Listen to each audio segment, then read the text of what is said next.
Tá bom. Bom dia. Tá aberto. Boa noite a todos e a todas. Bem-vindos para mais esse nosso encontro. Passo a palavra agora ao nosso coordenador, ao Renato Bertatti. É com você, Renato. Boa noite a todos. Como sempre, um grande prazer estar aqui. E hoje vamos dar continuidade à leitura do livro A Fonte Não Precisa Perguntar pelo Caminho, do Bert Hellinger, da editora Atma. E hoje quem vai fazer a leitura para a gente vai ser a Marisa. E nós paramos no encontro passado, no capítulo Coragem para a Verdade, como ela se mostra. Boa noite, gente. Coragem para a Verdade, como ela se mostra. Aconteceu alguma coisa com a imagem? Não, tá tudo bem.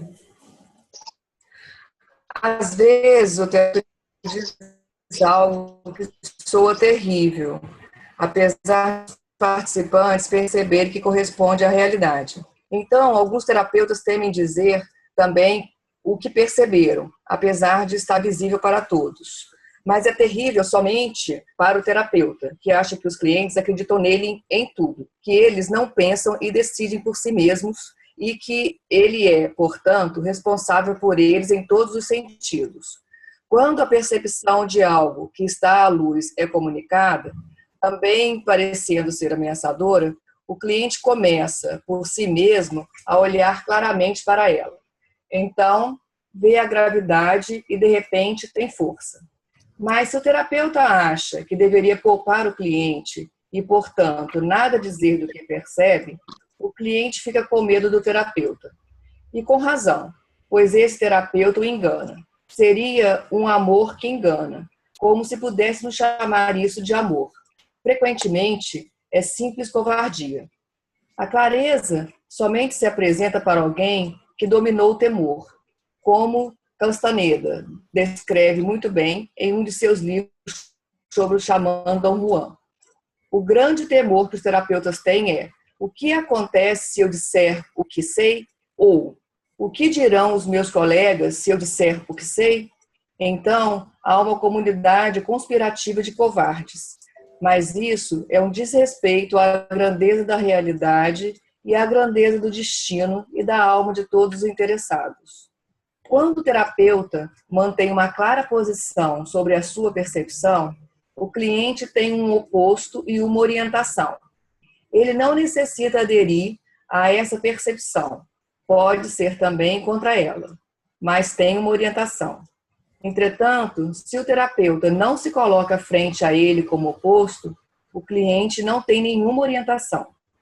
Participante: e como é que você se engana? Hellinger: existe um contexto no qual digo algo.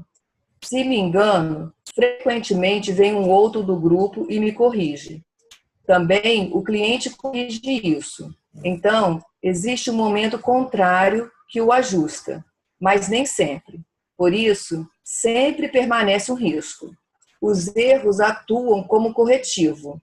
Quando se quer evitá-los, evita-se também o correto. Por isso, tenho dificuldades em exprimir advertências. A curiosidade tira a dignidade. Não são permitidas perguntas indiscretas. Elas atraem a energia do cliente para aquele que pergunta e isso tem um mau efeito. Por isso, sou tão reservado. Vocês percebem, não pergunto quase nada.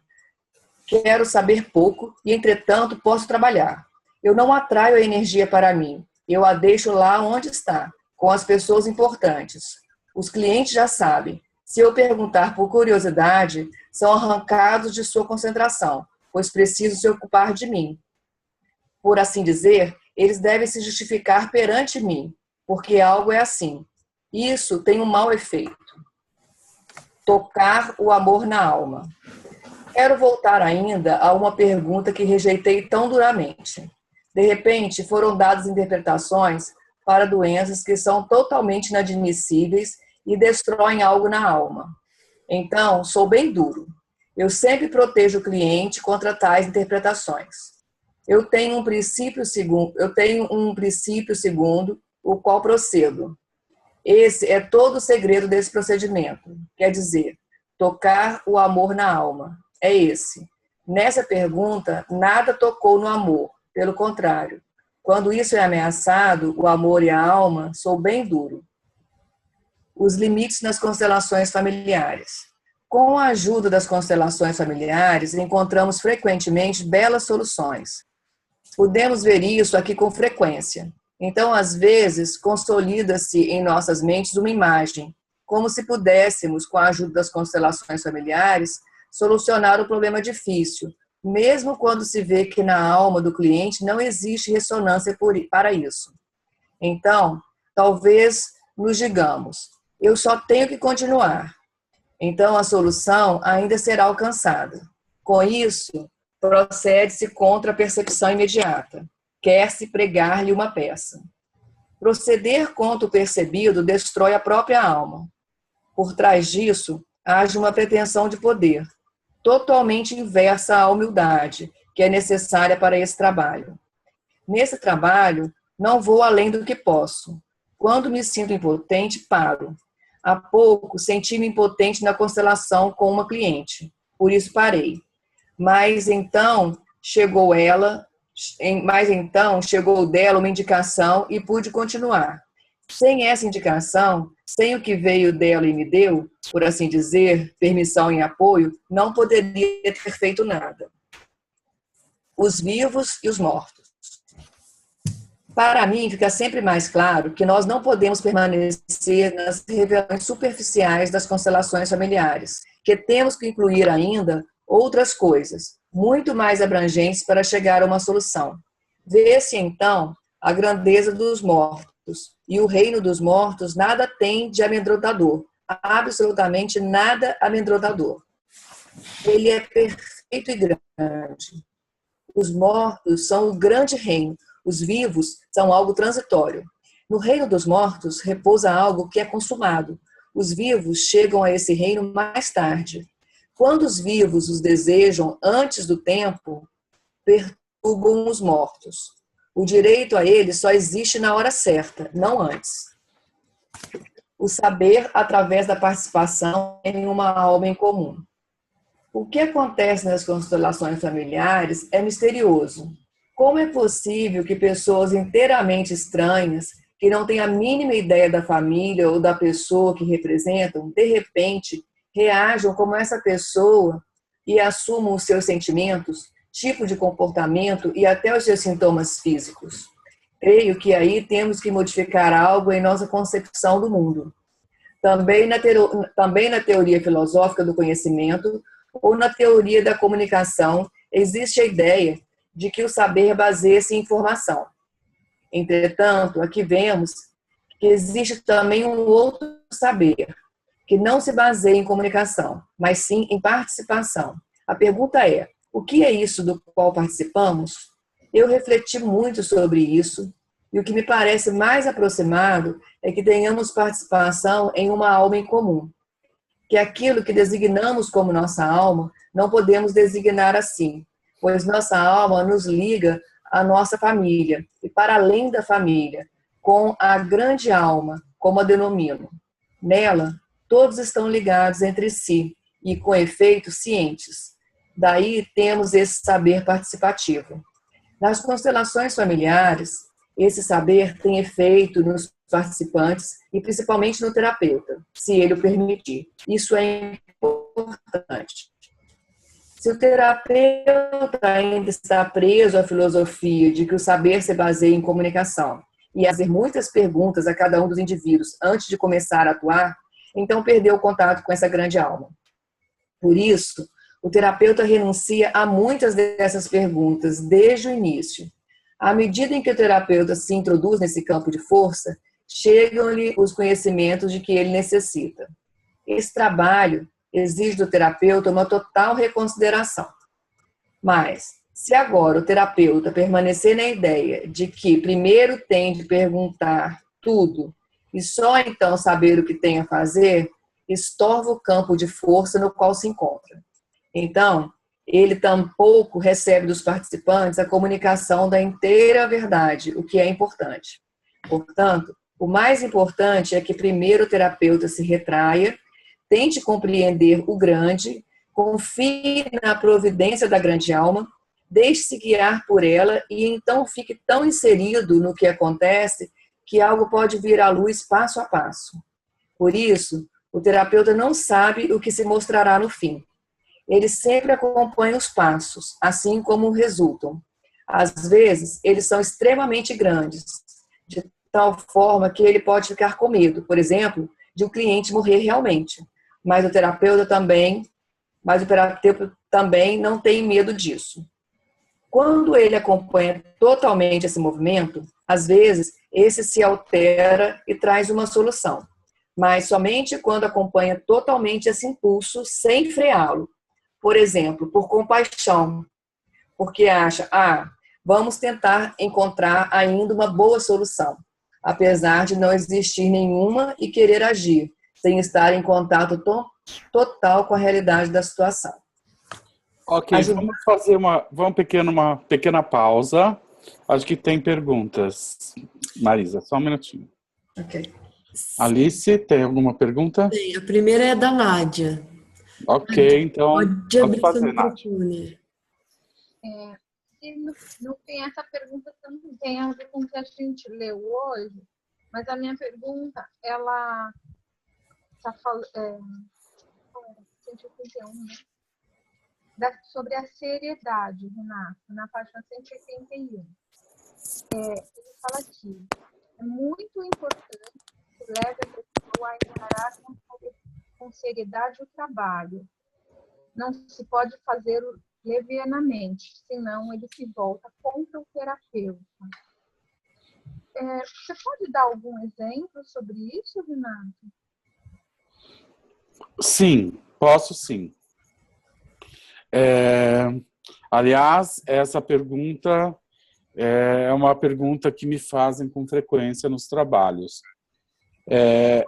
Muitas vezes, quando a pessoa descobre a constelação e faz formações ou treinamentos, muitas vezes as pessoas começam a usar o trabalho sem nenhuma seriedade. O que significa isso?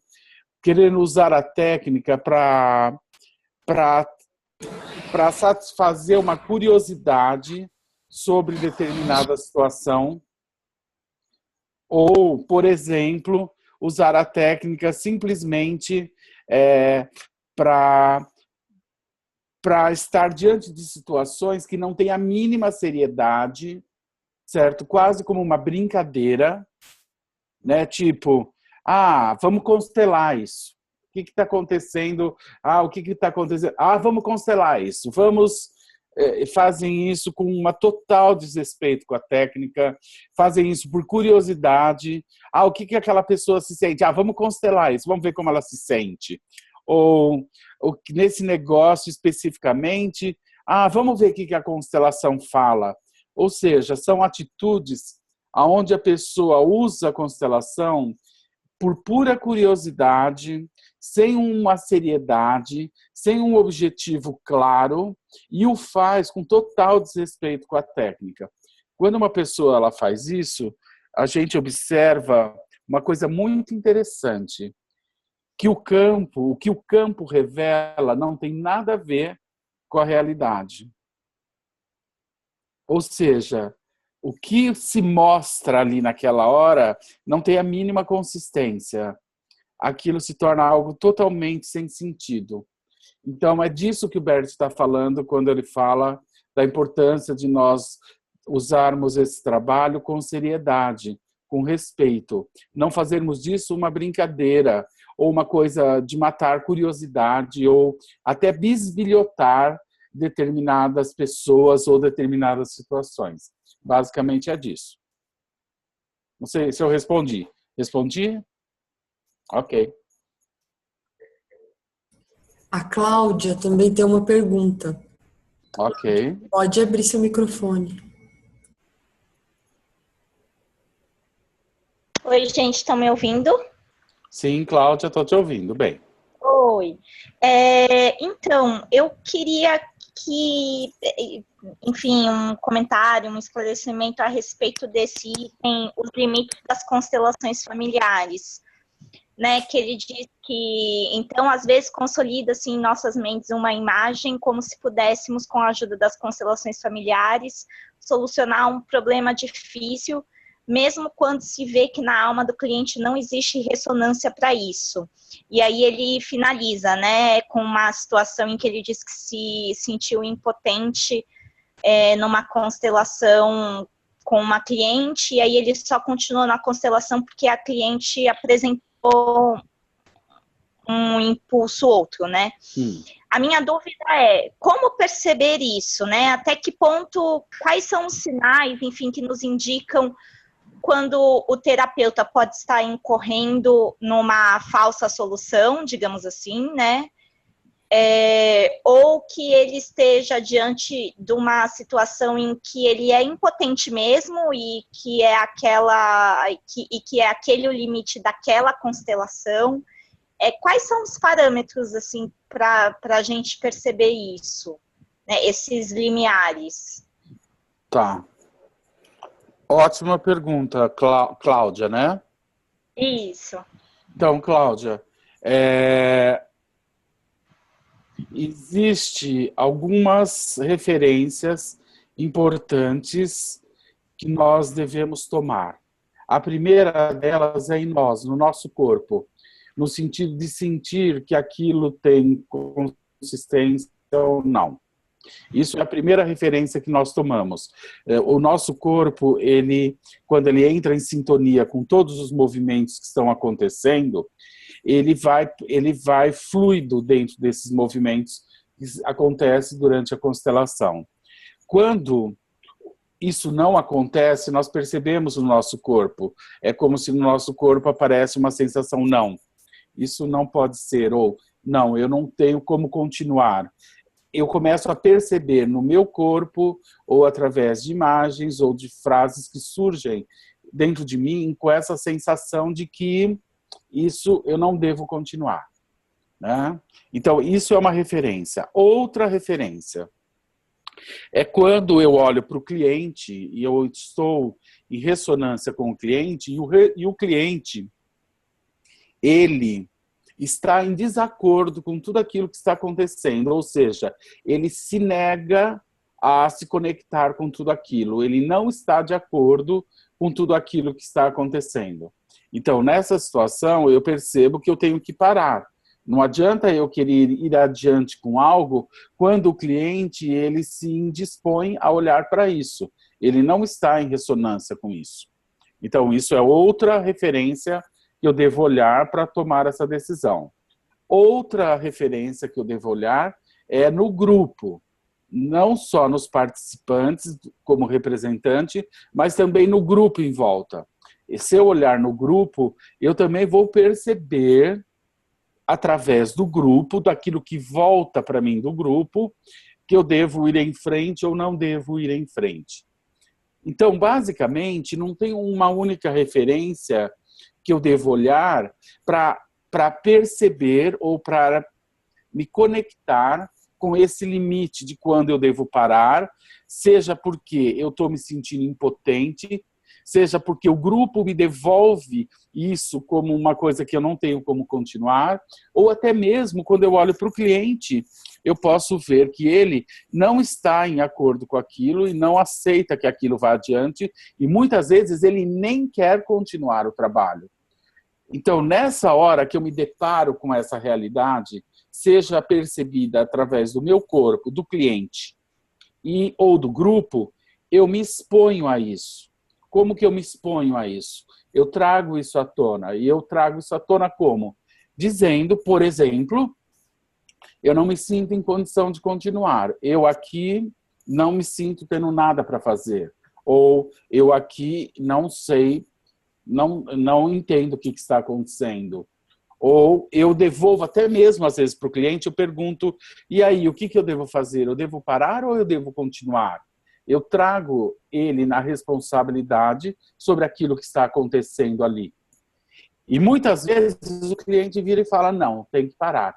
Ou muitas vezes, quando eu pergunto, a gente deve parar ou continuar, ele fica em silêncio. O silêncio, eu sei qual é a resposta. A resposta é não, não quero que continue.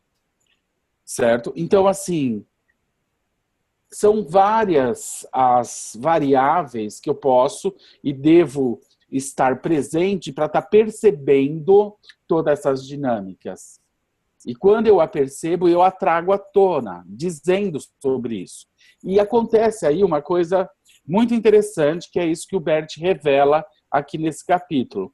Muitas vezes, quando eu digo, olha, eu aqui não tenho mais o que fazer, eu aqui não sinto que existem mais movimentos que são possíveis, e muitas vezes, quando eu me submeto a essa impotência, a essa sensação de não ter como prosseguir, muitas vezes o próprio cliente traz algo novo, e isso me coloca de novo dentro do trabalho. E no momento que eu desisti, o cliente traz algo novo e agora eu posso prosseguir. Então, isso é uma coisa que acontece com muita frequência. Quando eu me submeto humildemente a essa impotência, muitas vezes o sistema ou o próprio cliente presenteia, mostrando um novo passo, uma nova informação ou um novo movimento. Então, isso que o Bert relata acontece com frequência realmente nos trabalhos. E acontece exatamente no momento que você assume a sua impotência. Assume a sua impotência diante daquilo que se revela, e é isso, e é pronto, eu não tenho o que fazer com isso. Entendi. Okay? Entendi. Obrigada, Renato. Nada. A Larissa tem uma pergunta.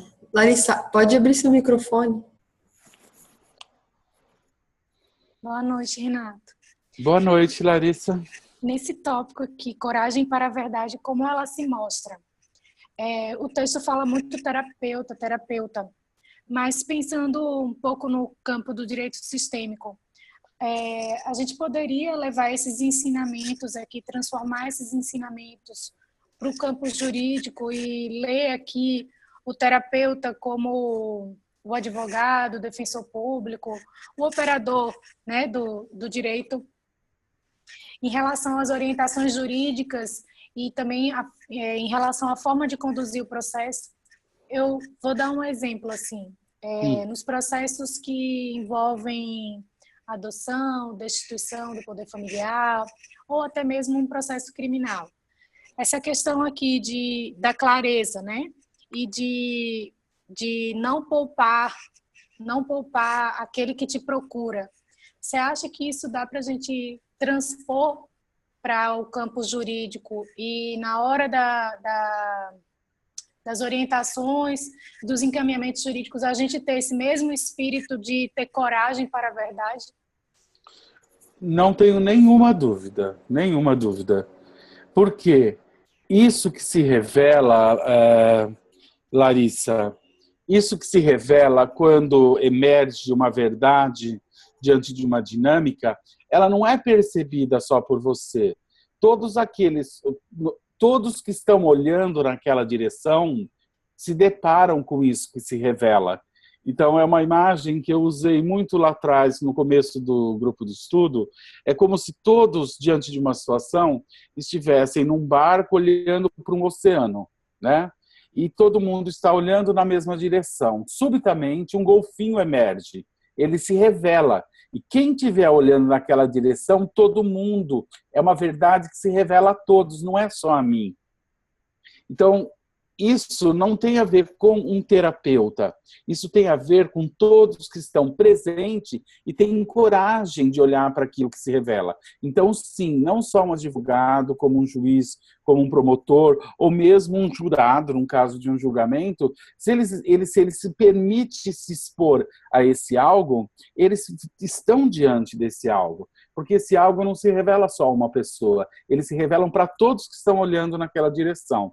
Então, eu não tenho dúvida que isso pode e deveria, sim, ser utilizado pelos advogados, pelos juízes, pelos promotores, que se permitissem ter esse olhar que quer ver e que não tem medo de ver aquilo que se revela.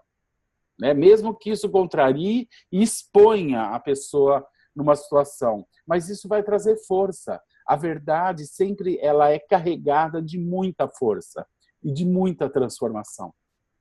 E quando a gente confia nisso, ela muitas vezes se revela a nós. Muito obrigada, Renato. Imagina. Alice, mais alguma pergunta? Não. Tá bom, então vamos continuar. Ajudar em harmonia. Vamos continuar. Marisa, por favor. Ajudar em harmonia. Na constelação familiar, o terapeuta renuncia à liderança. Ele se submete a um contexto maior e entra em consonância com a família, com cujos membros ele trabalha. Assim, ele entra como terapeuta numa constelação familiar, que está em harmonia com um outro sistema, às vezes mais, às vezes menos. E essa harmonia funciona quando ele renuncia a qualquer intenção pessoal, também a intenção de curar e a intenção de mudar um destino. Ele reconhece o que vem à luz e acontece naquele momento, sem intenção e sem temor. É permitido ser exatamente assim como é. Isso é muito importante. Por isso, o terapeuta vai de encontro ao que emerge sem temor, mesmo que pareça mal. Por exemplo, não queira mais viver. Ele olha para isso e não quer mudá-lo. Está em harmonia e está de acordo com o destino do outro, seja ele qual for. Para o terapeuta, isso significa um purificar-se internamente de intenções e também de ideias de poder. É um processo muito humilde. Entretanto, tão logo ele se introduz, vê para onde algo conduz. Isso emerge de repente, como um raio. E talvez ele veja uma solução e uma saída. Ele diz assim o que emerge, mas sem a intenção de que isso também se realize. É que nesses processos profundos, onde se trata de vida ou morte, pode-se ver que a solução com efeito se apresenta e que o cliente também a aceita, talvez por algum tempo, mas pode ser que ele volte para o seu destino habitual. Portanto, aqui a atitude do terapeuta é bem diferente da atitude no caso de uma terapia com controle de resultado. Nessa, tem-se a intenção de controlar e pondera-se como se pode alcançar um determinado resultado. Naquela, o terapeuta se comporta de maneira exatamente inversa. Quando alguém recai em seu destino, então ele, como terapeuta, está de acordo. Agora, isso não tem absolutamente nada a ver com reflexões sobre a qualidade do seu trabalho. Ele está em harmonia com isso, seja como for que acabe. É que ele não sabe se o destino que o indivíduo escolhe, ou ao qual se submete, não era, apesar de tudo, o adequado para ele. Que há nisso tudo uma grandeza oculta, a qual compreende e, portanto, não se arroga a julgar se isso é bom ou mal.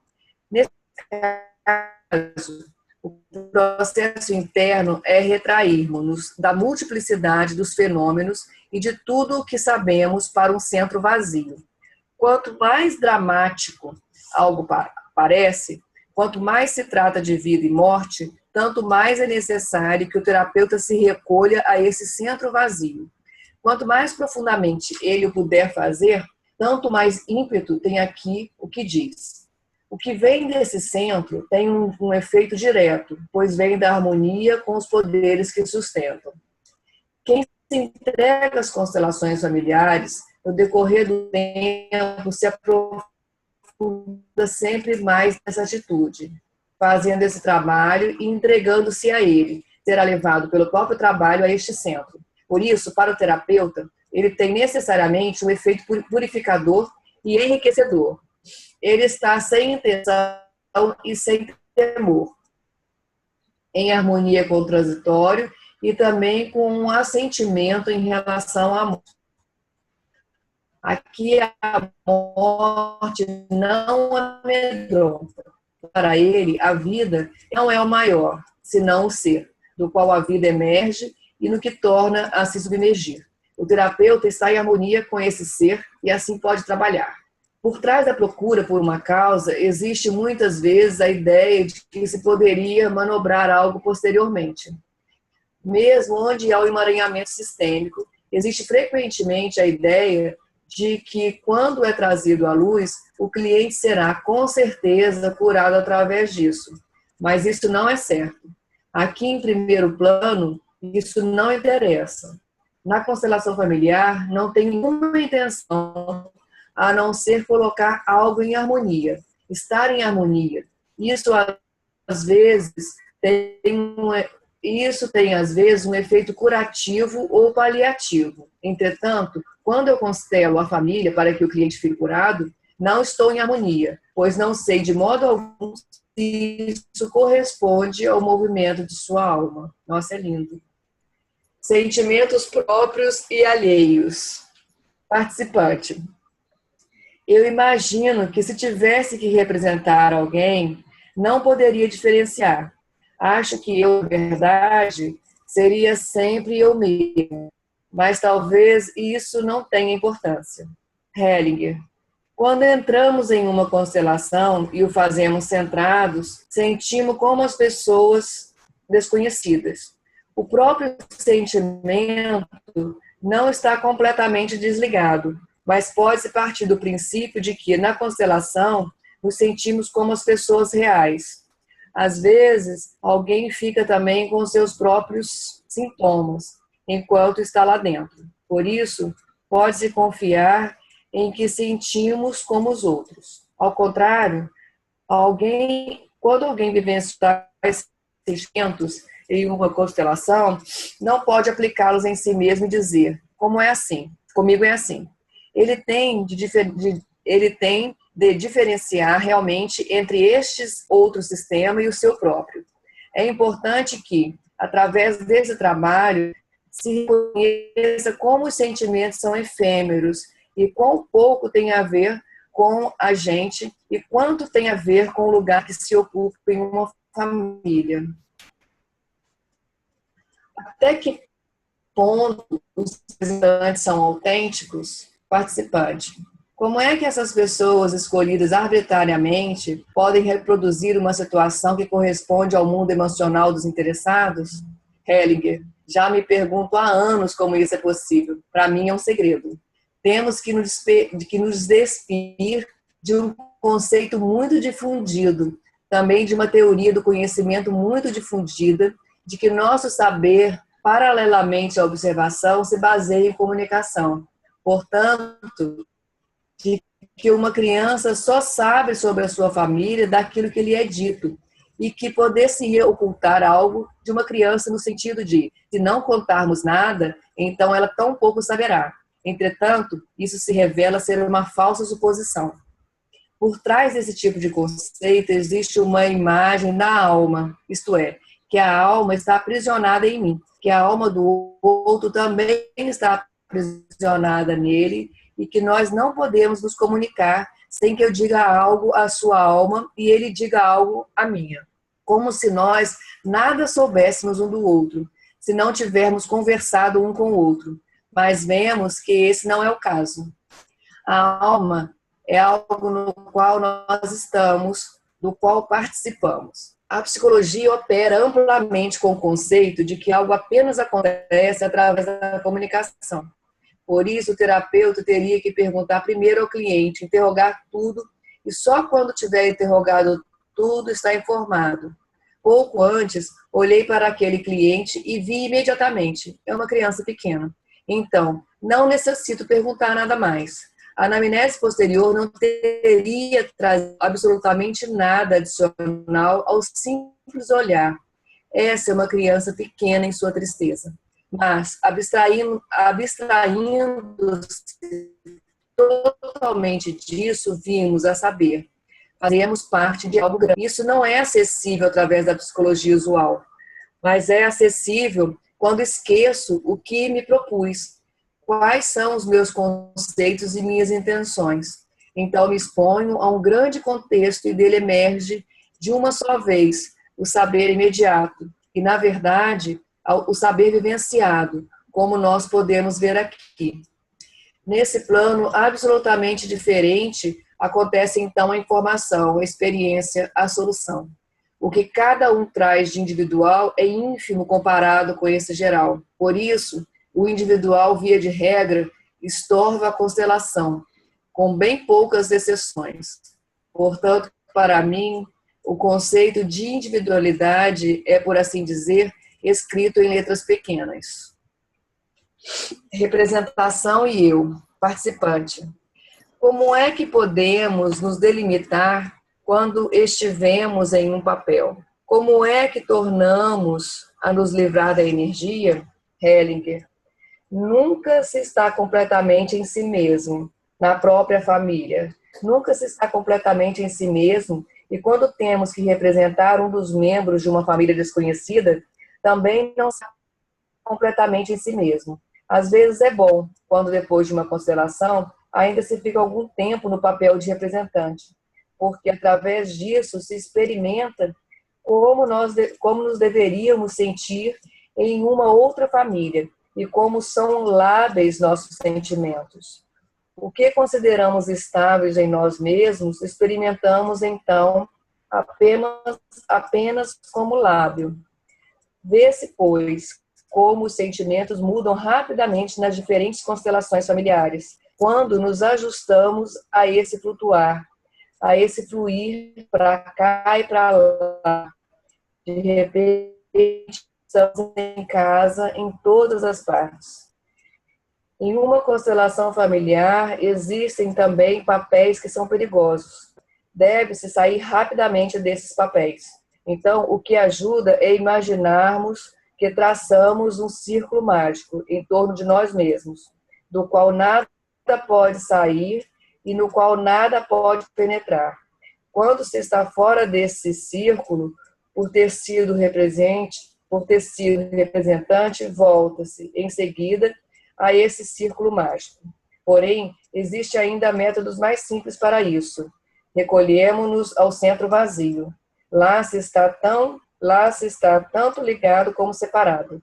Esse centro sente-se com leveza. A procedência do grande. Nas famílias existem, às vezes, acontecimentos que são significativos por si mesmo. Mas quando existe algo muito incisivo, por exemplo, quando uma mulher morreu no puerpério, então outros acontecimentos traumáticos ou de outro modo significantes perdem peso. Um grande encobre o outro. Por isso, também não necessito procurar por completude, mas sim permaneço naquilo que é significante, em primeiro plano.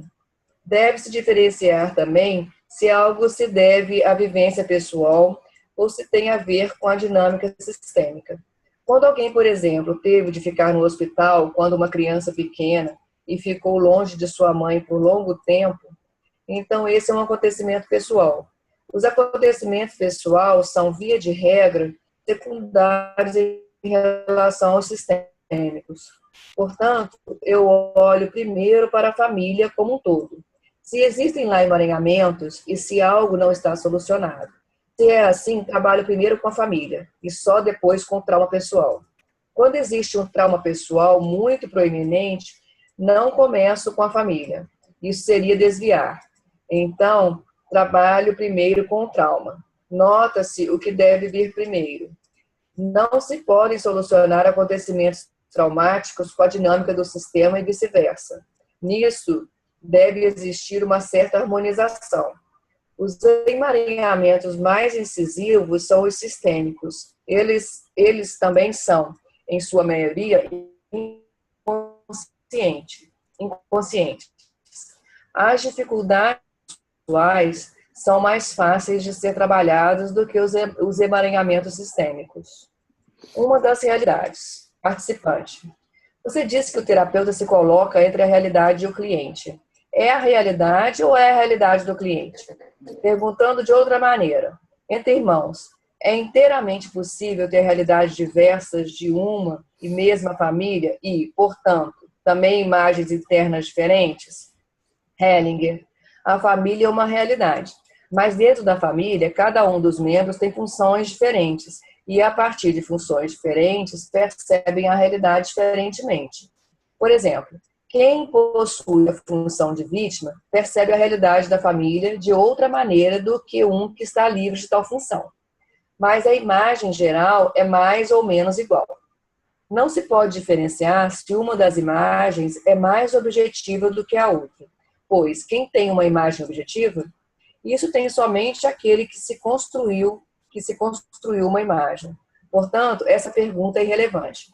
A verdadeira pergunta é: o que é que tem um efeito limitante ou que faz adoecer, e o que é que tem efeito curativo?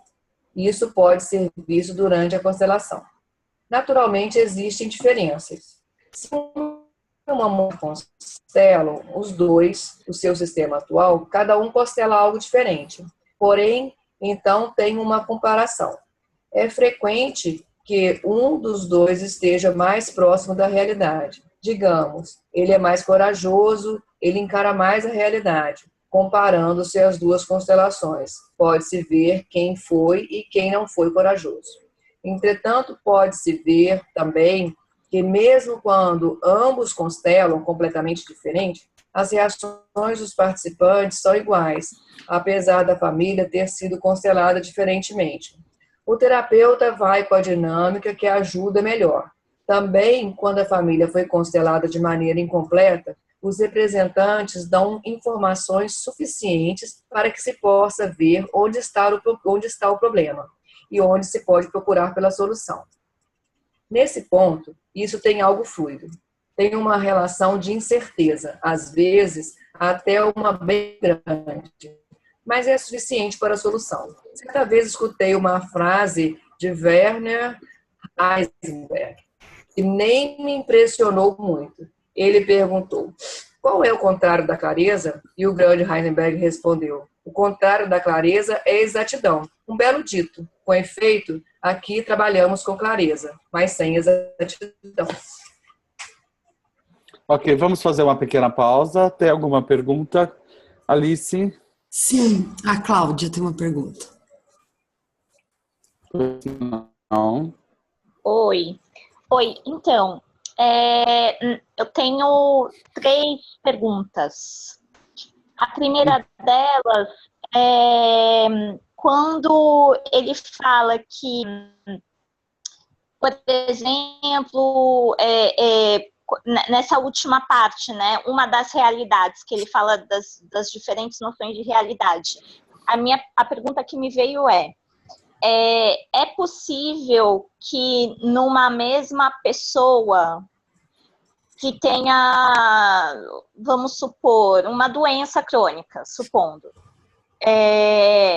que nessa doença crônica estão interferindo diferentes emaranhamentos, por exemplo, um emaranhamento que venha por parte de um outro parente do materno e de outro parente do lado paterno, uma outra dinâmica. É possível que 2 dinâmicas sistêmicas colaborem para uma mesma questão?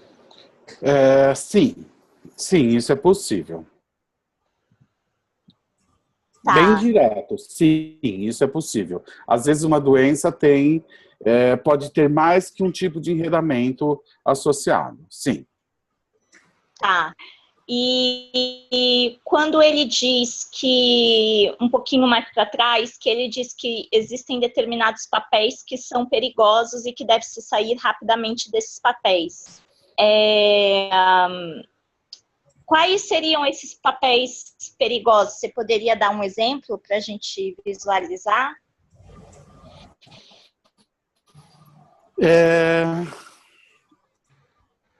Sim, por exemplo, quando uma pessoa faz um papel de um assassino. Entendi. Ou, por exemplo, quando uma pessoa faz um papel de um suicida. Entendi. Então, esses papéis são papéis muito fortes, muito intensos. E então, quanto antes uma pessoa sai desses papéis, melhor. Depois que ela está lá como representante. Tá. E uma última pergunta. Mais lá atrás, nessa mesma parte que ele fala dos dos sentimentos próprios e alheios, né? E o que me veio à mente é que quando eu fui me constelar em grupo, eu me lembro que a minha constelação foi depois de 2 constelações outras. E eu meio que me senti constelada por tabela. Porque eu percebo que pode haver coincidência das outras constelações tratarem de alguns temas ou tratarem de alguns sentimentos, enfim, que tem valia, por exemplo, para mim também.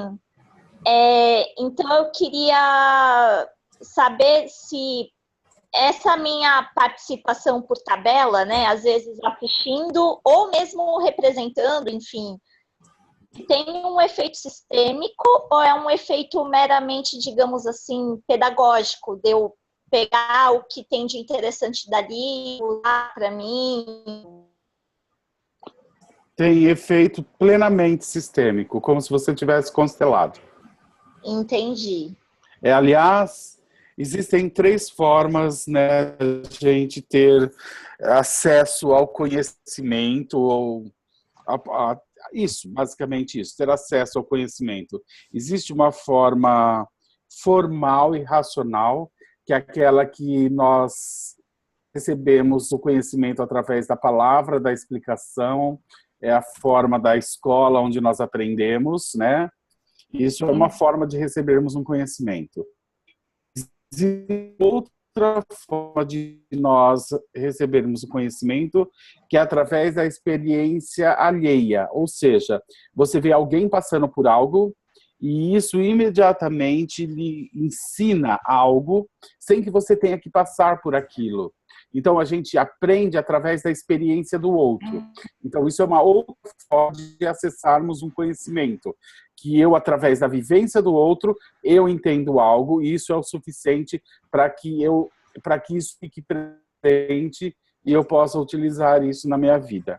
E existe uma terceira forma de acessarmos um conhecimento, que é através de uma vivência. Ou seja, o meu corpo passa por uma experiência e ele aprende algo. Como, por exemplo, numa constelação, quando eu vivencio aquilo que acontece ali. Ou, por exemplo, quando eu aprendo a andar de bicicleta, que não é algo mental, mas simplesmente o meu corpo entende algo. Então, a vivência é uma forma onde nós acessamos um tipo de conhecimento, o meu corpo aprende algo, porque algo foi tocado na minha alma. Então, essa forma de conhecimento, ela é muito profunda e no momento que nós vivenciamos, ela automaticamente já está atuando dentro de mim. O meu corpo ficou com isso. Eu não preciso pensar em segurar isso. Isso já está, já faz parte da minha alma. Então, é com muita frequência, nos trabalhos, nos grupos, nós pegamos caronas através dos trabalhos. Tudo aquilo que me toca, tudo aquilo que tem a ver comigo e me toca, eu já estou colocando em movimento em mim, ou melhor, na minha alma. Então, tem um efeito profundo. Como se constelar. Tá, entendi. Obrigada, Renato. Imagina. Renato, Sim. o Bert fala desse exercício do círculo mágico para o participante sair do papel, né?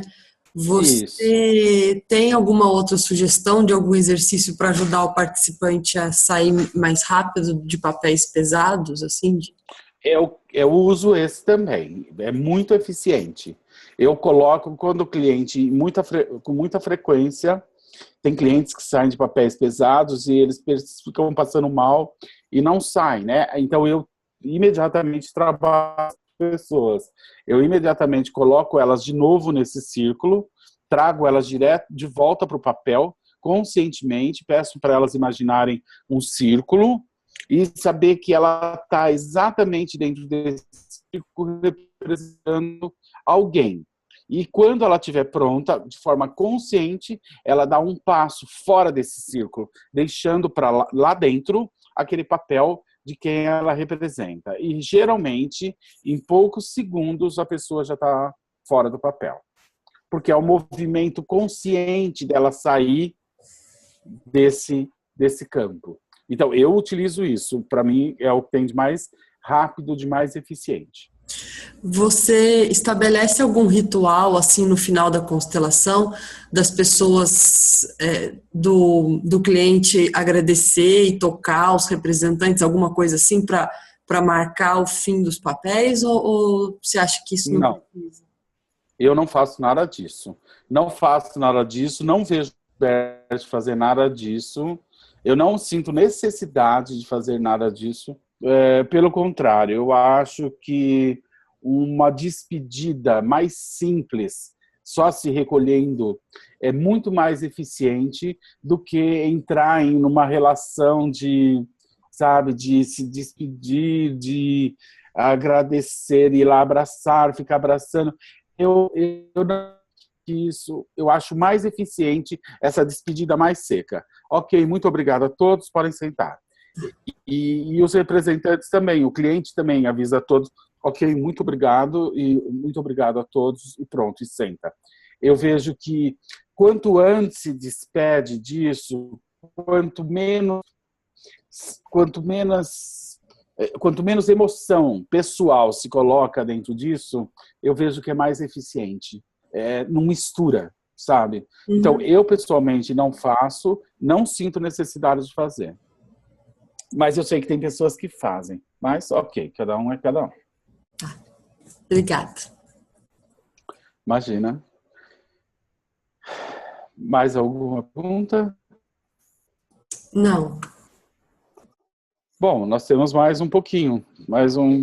Dá para lermos mais um pouquinho. Vamos lá? Uhum. Interpretações restringem. Participante. Uma constelação familiar permite uma interpretação ou devo simplesmente deixar assim como está? Hellinger. Uma constelação familiar permite diferentes interpretações, mas em sua maior parte para prejuízo do cliente. Uma interpretação restringe. A constelação familiar é um acontecimento complexo e se não o interpretamos, tem mais chances de errar. Na física, ficou demonstrado que, com referência às partículas subatômicas, se observamos exatamente determinadas propriedades, então outras ficam despercebidas. Isso vai até o ponto de que as partículas das quais se observa uma determinada propriedade não mostrem mais as outras. Analogicamente, isso é válido também para a psicoterapia. Assim que se observa algo exatamente, ou se define ou se interpreta, tira-se sua receptividade e a possibilidade de desenvolvimento posterior.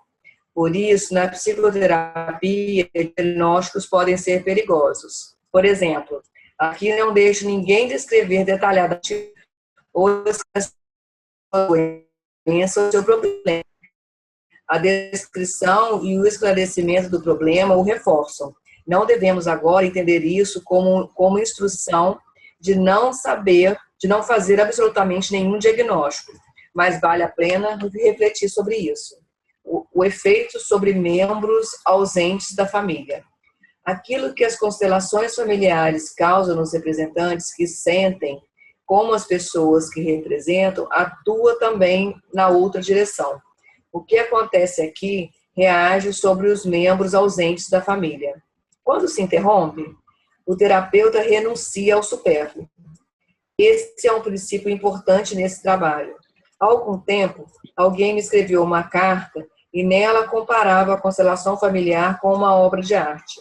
Quando o pintor pinta um quadro, ele sabe quando está pronto. A pincelada adicional estragaria a pintura. Ela toma força e também a profundidade. Sabe-se quando a imagem da família está pronta, isto é, no momento em que se sente a maior energia. Então se interrompe. Se ainda falta algo, o cliente sabe. Ele pode, pela primeira vez, dedicar-se à nova imagem de sua família. Nesse dedicar-se, a sua alma encontra, ou de algum modo, o caminho a seguir. Olhar para a frente com os pais às costas. Quando se colocou uma constelação familiar e a reconciliação com os pais teve êxito, os filhos se viram e os pais ficam em pé atrás deles. Os filhos podem ir para a frente tranquilamente. Os pais seguem com os olhos. Este é um movimento muito bonito. O respeito. Após a constelação, deve-se deixar o cliente em paz. Por exemplo, não se pode perguntar como foi. Isso serve à própria curiosidade. E com isso se interfere na alma daquele que trabalhou. Acho ruim quando se faz isso. Alguns terapeutas acham que o que faço aqui é mal. Dever-se-ia melhorá-lo e ainda aperfeiçoá-lo. Eu acho que isso é honesto. Não quero fazer acusações, mas frequentemente os clientes ficam muito exasperados e o processo que decorre na alma é perturbado por isso. Dever-se-ia levar isso em consideração. Minimalismo. Participante. Qual é o motivo pelo qual, em algumas famílias, os emaranhamentos se tornam sintomáticos e em outras não? Hellinger. Isso eu não sei. Se eles têm efeito e eu trabalho com isso, então eu vejo e procuro uma solução. Quanto aos outros, não me preocupo. Este aqui é um trabalho bem modesto, que envolve com o que está próximo e deixa fora de sua atenção aquilo que ultrapassa. Não constrói teorias e não faz grandes exigências, tanto de natureza moral como terapêutica. Eu faço um trabalho despretensioso e então me retiro. Isso, na verdade, é tudo. Eu o chamo de minimalismo, exatamente porque é tão mínimo e tem um efeito profundo, sem qualquer alarido. Por isso, esse trabalho é humilde, bem humilde, na verdade. A ação segue a alma. Participante. As constelações familiares também necessitam de um trabalho do Hellinger. A pergunta implica em que o terapeuta tem um resultado na mão e que tem de tê-lo na mão, pois então pensa no trabalho posterior para levar algo ao fim. Entretanto, ele não tem na mão. Também não tem na mão durante uma constelação familiar. Se tiver sorte, chega-se a uma solução. Somente quando se desiste de querer ter o resultado na mão, as soluções se mostram como por si mesmas. Então, na constelação, decorre algo, sem que o terapeuta tenha que intervir. Isso podemos ver aqui com frequência. Eu o chamo de psicoterapia fenomenológica. Ela serve do método filosófico fenomenológico. Quer dizer que nos expomos aos fenômenos e a um contexto sem intervir. Por exemplo, isso pressupõe que se esqueça do que se sabe, que se esqueça também amplamente das próprias experiências e que se espere centrado até que do contexto se mostre, como por si mesmo, um resultado ou uma solução. Isso não pode ser concebido. Esse conhecimento vem de outras profundezas e é presenteado. Se eu consigo esse conhecimento, então algo se move de maneira especial, mas eu não tenho na mão. Sou carregado por uma outra força da qual faço parte. Essa força chamo de alma. Quem não está em ligação com essa alma, acha que tem que trabalhar posteriormente. Às vezes, da harmonia com a alma, tanto da alma do cliente, como também da própria alma, resulta a necessidade de um trabalho posterior. Então, é adequado. Quando digo certas coisas, elas soam frequentemente como uma instrução de procedimento. Algo vem à luz, e em relação àquilo que vem à luz, digo algo como uma instrução de procedimento. Quando alguém segue essa instrução, porque eu a disse, não está em contato com a sua alma, e sim comigo. Isso dá errado facilmente. Deve-se tomar tal instrução como uma imagem. Deixa-se que ela emerja na própria alma. Então se espera um tempo, até que a alma a tome de sua maneira. Somente então chega da própria alma a instrução certa. Ela pode diferir bastante do que eu disse. Isso não tem a mínima importância, pois eu somente dei um impulso para que a alma se ocupasse disso. Ok, vamos parar aí. É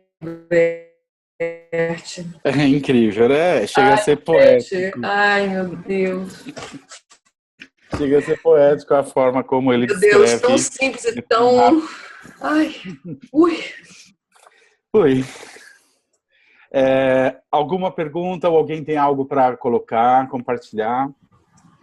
A Sônia fez um comentário aqui no chat. Temas importantes de hoje. Sobre fazer o mínimo, o respeito, a humildade para saber deixar a alma do outro em paz. Excelente. Excelente. Ótimo resumo. Obrigado, Sônia. Muito lindo. Mais alguém tem algo para compartilhar ou perguntar? Não. Acho que não, né? Bom, então nós vamos ficando por aqui. Gostaria, Marisa, de agradecer pela linda leitura. Gostaria de agradecer a todos pela companhia. E a gente se vê a semana que vem. Boa noite a todos. Boa noite, Alice. Boa noite, Hamilton. Devolvo a palavra a vocês.